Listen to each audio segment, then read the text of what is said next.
La noche es eterna cuando el miedo gobierna las calles, desde los callejones de Sicilia hasta las avenidas de Nueva York. Una sombra ha recorrido el siglo XX dejando huellas de sangre, secretos y poder absoluto. Bienvenidos a Histotrama, el canal donde la historia deja de ser aburrida para convertirse en un viaje profundo, lleno de secretos, poder y emoción. Quédate hasta el final y entenderás cómo una simple familia siciliana se convirtió en un imperio criminal global.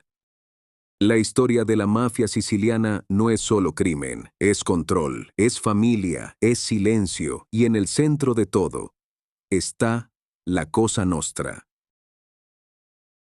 Sicilia, siglo XIX, en medio de montañas agrestes, campos de cultivo y tierras marcadas por el abandono del Estado. Nace una organización que cambiaría el curso del crimen para siempre. Italia, recién unificada, estaba sumida en el caos político y social. El gobierno central tenía poca o nula autoridad sobre regiones como Sicilia y los ciudadanos comunes no encontraban justicia en las instituciones oficiales. Allí, en la desesperanza, surge una nueva forma de poder, la mafia siciliana, pero en ese entonces no era llamada Cosa Nostra. Eran clanes familiares que ofrecían protección a los campesinos, cobraban por seguridad y castigaban a quien no respetara el honor. La ley del silencio, l'omertà, no era solo una norma, era una forma de sobrevivir. Los primeros capos, hombres como Giuseppe Esposito o Vito Casio Ferro, no buscaban fama, sino autoridad y respeto. Operaban con violencia silenciosa, con códigos propios, y construyeron un tejido de control que el Estado no podía igualar.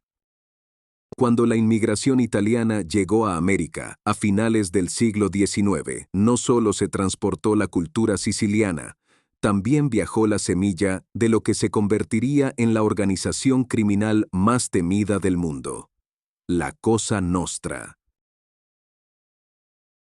Después de dejar atrás las colinas de Sicilia, el crimen organizado cruzó el Atlántico con la oleada migratoria de finales del siglo XIX y principios del siglo XX. Lo que comenzó como una red de protección en las aldeas sicilianas se transformó rápidamente en un imperio subterráneo en las principales ciudades de Estados Unidos. A finales del siglo XIX, miles de inmigrantes italianos llegaron a Nueva York, huyendo de la pobreza y del dominio feudal en el sur de Italia. En ese caos urbano, la mafia encontró terreno fértil. Barrios como Little Italy en Manhattan se convirtieron en las primeras zonas de influencia de la Cosa Nostra americana. Comenzaron ofreciendo protección a comerciantes italianos, pero en realidad era extorsión disfrazada de lealtad étnica. Para 1920, la ley seca lo cambió todo. La mafia, liderada por figuras como Giuseppe Joe De Boss, Masseria y Salvatore Maranzano, vio una mina de oro en el contrabando de alcohol. Chicago y Nueva York se convirtieron en los centros neurálgicos de esta nueva fase de poder. En Chicago, el joven Al Capone, de ascendencia napolitana, se posicionó como el rostro brutal y carismático de este nuevo orden criminal. En Nueva York, familias rivales comenzaron a enfrentarse en una guerra invisible a ojos del ciudadano común, pero que dejó cientos de muertos en las calles.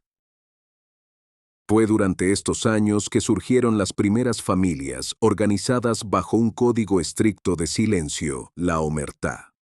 Traicionar a la familia era traicionar la sangre, y la sangre se paga con sangre. Los años 20 y 30 no solo consolidaron la Cosa Nostra como una red de poder e influencia, crearon leyendas, sembraron el miedo y estructuraron una organización que sería casi imposible de desmantelar durante décadas.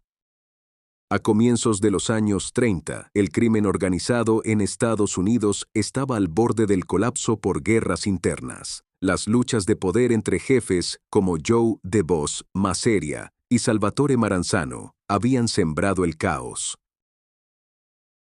Las calles estaban cubiertas de cadáveres, los periódicos hablaban de gánsteres sin ley y la policía, completamente desbordada, solo recogía los restos. Fue entonces cuando apareció un joven visionario que cambiaría la historia del crimen para siempre, Charles Lucky Luciano. De origen siciliano, astuto, educado en las calles y con una visión de negocios, Luciano comprendió que la mafia no podía seguir siendo un conjunto de bandas enfrentadas. Debía operar como una empresa. Y él sería el CEO. Tras ordenar el asesinato de Maranzano en un golpe maestro orquestado por sus propios hombres, Luciano diseñó una estructura piramidal inspirada en los grandes imperios. Las 5 familias de Nueva York serían el núcleo del poder. La familia Genovese. La familia Gambino. La familia Lucchese.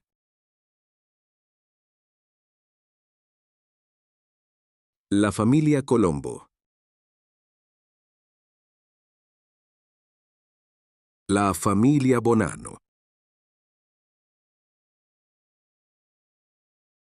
Cada familia tendría su territorio, sus reglas, sus negocios, pero responderían a un consejo superior, la comisión, fundada también por Luciano. Era el Senado del Crimen, una especie de ONU mafiosa que resolvía disputas, aprobaba asesinatos y coordinaba operaciones a nivel nacional.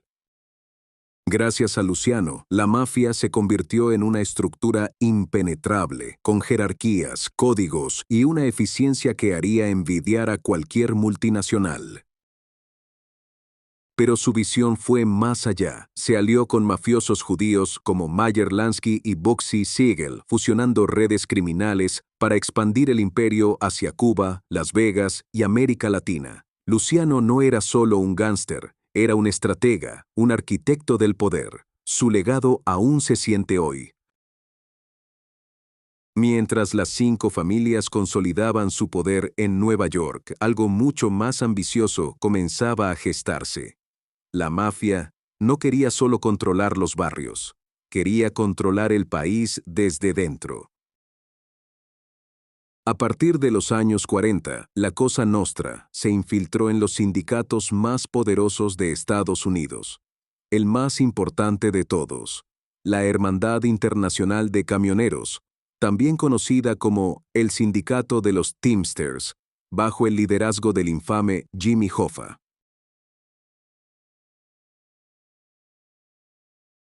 Con el control del transporte nacional, la mafia obtuvo acceso a todo: dinero, mercancías y chantaje. Si un político no cooperaba, su ciudad quedaba paralizada. Si una empresa no pagaba, su distribución desaparecía. La mafia era invisible, pero omnipresente. Y no se detuvieron ahí. Empezaron a comprar a senadores, alcaldes, comisionados de policía. Algunos miembros del Congreso recibían sobres con dinero en efectivo, mientras otros simplemente se callaban. Pero quizás lo más asombroso fue cómo la Cosa Nostra se apoderó de Hollywood.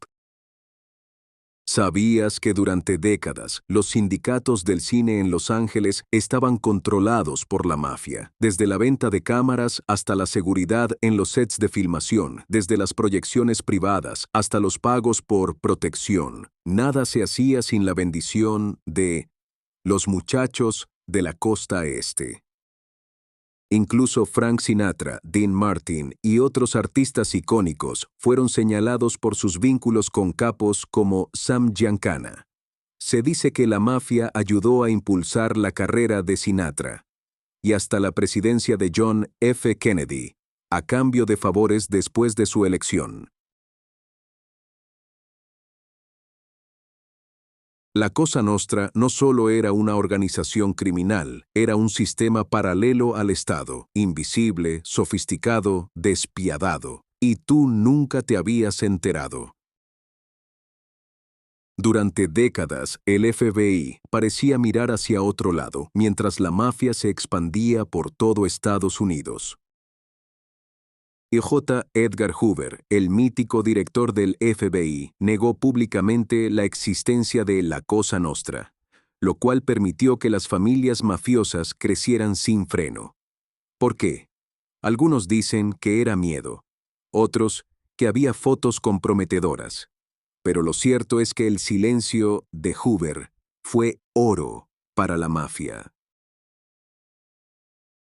Todo cambió en los años 60 y 70. El asesinato de figuras clave como John F. Kennedy, los crecientes rumores sobre la infiltración mafiosa en la política y la presión mediática forzaron al FBI a actuar. Fue entonces cuando nació uno de los movimientos antimafia más agresivos de la historia, las operaciones encubiertas. Agentes como Joseph Pistone, más conocido como Donnie Brasco, se infiltraron durante años dentro de las familias mafiosas. Pistone logró ganarse la confianza de Lefty Ruggiero y casi se convirtió en un made man, un miembro oficial de la mafia. Su testimonio fue clave para más de 100 condenas. Paralelamente, la ley RICO, Racketeer Influenced and Corrupt Organizations Act, aprobada en 1970, se convirtió en el arma legal más poderosa contra el crimen organizado. Permitía arrestar no solo a quienes cometían delitos directamente, sino también a quienes los ordenaban desde la cúpula. Gracias a RICO, capos intocables como John Gotti, Carmine Galante, Paul Castellano y Anthony Salerno fueron finalmente juzgados y condenados. Las 5 familias comenzaron a desmoronarse. Aunque la estructura tradicional se debilitó, el crimen organizado no desapareció, simplemente se transformó, se dispersó y mutó en nuevas formas. Mafias internacionales, tráfico cibernético y lavado de dinero global.